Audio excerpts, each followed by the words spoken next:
Fala, meus amores, tudo bem com vocês? Como prometido, revisãozinha muito rápida a respeito da matéria do Psychotest 4, que é América Latina na parte introdutória. Os primeiros aspectos da América Latina que envolvem regionalização, identidade latino-americana, aspectos socioeconômicos e também urbanização. Eu dividi aqui o meu quadro, nosso quadro, em 4 pedaços, como vocês estão observando.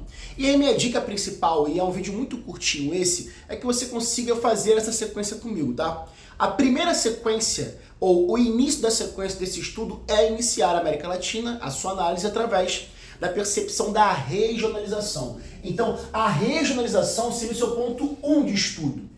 Pensar em regionalização da América Latina é pensar na área da América Latina dividida em duas, melhor dizendo, classificações.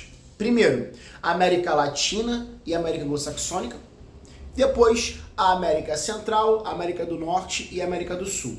Para facilitar a tua observação, imagine que a América como um todo, como um continente, pode ser analisada, observada de 2 vieses ou de 2 formas específicas. A primeira é a classificação histórica e cultural, levando em consideração os países que foram colonizados e colonizadores. E a segunda é simplesmente uma classificação que leva em consideração aspectos geográficos. A América Anglo-Saxônica é a América que foi colonizada basicamente por ingleses. Canadá, Estados Unidos e somente eles dois. A América Anglo-Saxônica, portanto, é a América que hoje tem como língua principal o inglês. Já a América Latina, do México para baixo até o Chile, é onde eu tenho o passado colonial de Portugal, Espanha e também outros países europeus na área que nós acabamos de observar. Então, se eu pudesse analisar contigo a América Latina como um todo, do México para baixo, eu percebo que as pessoas falam espanhol e também português, no caso do Brasil, que é o único país que foi colonizado por Portugal aqui na América Latina. Já a segunda classificação, que leva em consideração aspectos geográficos, eu tenho a América do Norte lá em cima, eu tenho a América Central na meiuca e embaixo eu tenho a América do Sul. Amores, estudem com o mapa, tá? Aqui eu não tenho mapa, mas vocês sabem que o mapa é importante pra caramba para você regionalizar essa área. Então o primeiro ponto é esse, só entender como que a região da América Latina fica localizada e onde isso acontece. O segundo aspecto, esse que está desse lado, ó, é a identidade. Falar de identidade na América Latina é algo extremamente difícil porque eu tenho diversas culturas que formam esse caldeirão de informações que é, portanto, a América Latina. Apesar de eu ter elementos de diferenças culturais, eu também tenho muitos aspectos de semelhança. E aí na prova vai aparecer 2 pontos que são importantes, que são os seguintes, ó. Primeiro, tem que lembrar do aspecto da unidade. Então, a unidade vai aparecer na prova. E a diversidade também. Vou abreviar, tá? Enquanto unidade, enquanto semelhanças da América Latina, nós estudamos isso bastante em sala. Eu tenho países que foram colônias de exploração, eu tenho países que têm um desenvolvimento econômico mais baixo que outras regiões do mundo, em grande parte são países periféricos ou então subdesenvolvidos. E eu tenho alguns aspectos culturais que são semelhantes, como eu estava falando no início agora desse papo. Quando eu penso em língua, eu penso em regiões que falam espanhol, apesar de ser um espanhol diferenciado, se eu comparar, por exemplo, a Argentina e comparar, por exemplo, a Colômbia. Então, aspectos de unidade são importantes para a gente entender o que é identidade na América Latina. E também eu tenho, além de outros aspectos de unidade, também tem aspectos de diversidade, diferença entre si. Eu posso pensar em aspectos culturais, eu posso pensar em desenvolvimento econômico, o Brasil, o México, a Argentina com grande destaque econômico, inclusive na indústria, entram aí como aspectos de diversidade ou de diferenças importantes. Pensar então identidade da América Latina é, sobretudo, pensar naquilo que faz com que a gente tenha elementos de diversidade, de diferença e elementos de igualdade, de semelhança. Lembra daquele papo dos de lá e os de cá? Os de lá são os latinos como eles se enxergam, perdão, os de cá são os latinos como eles se enxergam e os de lá são os estrangeiros. E aí na prova tu tem que ter a percepção de que essa visão da identidade latino-americana ela é fruto de um forte estereótipo. Então um outro ponto importante para a prova é você saber do estereótipo. Estereótipo, vou abreviar, tá? Tu não vai falar estereotipo, pô. É estereótipo, tá? Estereótipo é a visão que países da América Latina ou outros países em geral, outras pessoas em geral acabam tendo de elementos específicos através de uma visão externa. Em outras palavras, é quando os latinos são vistos como extremamente alegres, bandidos, mulheres sensualizadas. Essa visão é externa daquilo que a essência dos latinos realmente é.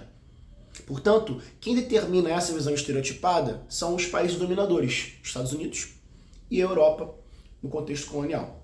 Então, pensar em identidade, resumidamente falando, da América Latina é pensar em pontos de unidade, em pontos de diversidade e como que esse estereótipo montado por Estados Unidos atualmente, que domina essa região através de elementos culturais e econômicos, e também a Europa no passado, que foram os principais colonizadores dessa região. Depois que você passou de regionalização e que você passou de identidade, parte aqui para baixo, que são os aspectos socioeconômicos, é o ponto número 3. Quando eu falo de aspectos socioeconômicos, tem que ter em sua mente que grande parte dos países da América Latina são subdesenvolvidos. Isso é fruto de anos de exploração socioeconômica. O que vai trazer para esses caras é um desenvolvimento tardio na indústria, diversos problemas com relação à urbanização, que falaremos daqui a pouco. Eu tenho uma economia muito atrasada, eu tenho um êxodo rural intenso, eu tenho um papel na DIT, a Divisão Internacional do Trabalho, onde esses países subdesenvolvidos geralmente são países agroexportadores, sobretudo de matéria-prima, de commodities como a soja, como o ferro, como o carvão. Então os aspectos socioeconômicos da América Latina estão vinculados a anos de exploração que esses caras sofreram, ok? E sempre lembrando, sempre tendo em consideração que esses caras são, em geral, subdesenvolvidos, tirando ali alguns poucos exemplos como o Brasil, como a Argentina e também o próprio México, ok?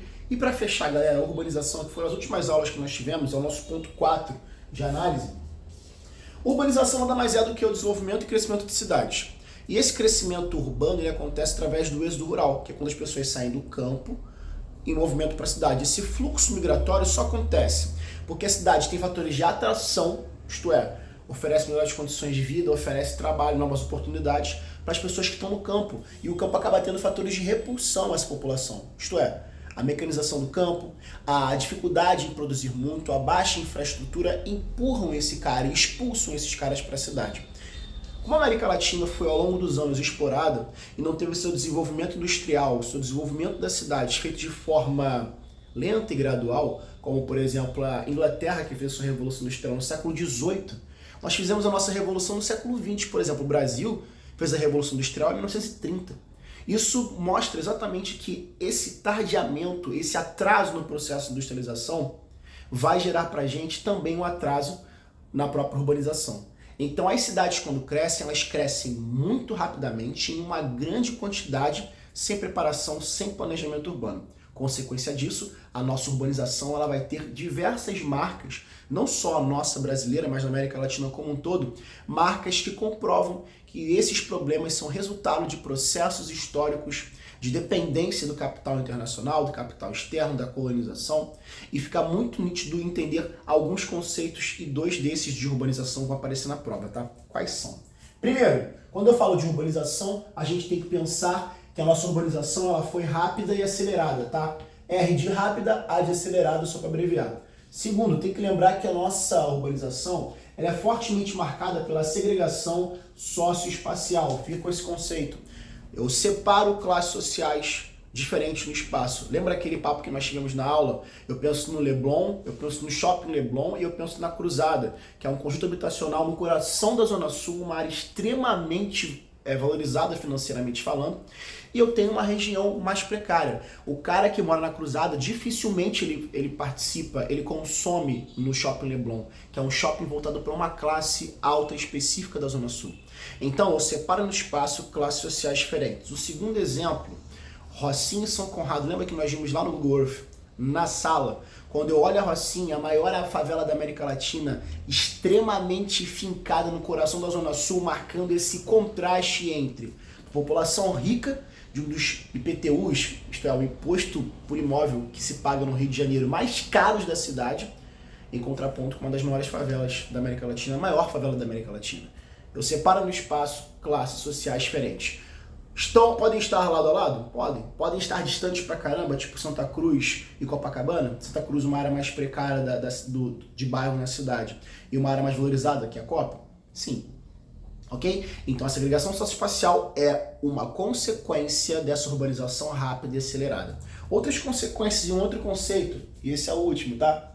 O último conceito é macrocefalia urbana. Macrocefalia urbana, macro é grande, cefalia é cabeça. É o termo da biologia que a geografia se apropria para explicar os fenômenos urbanos.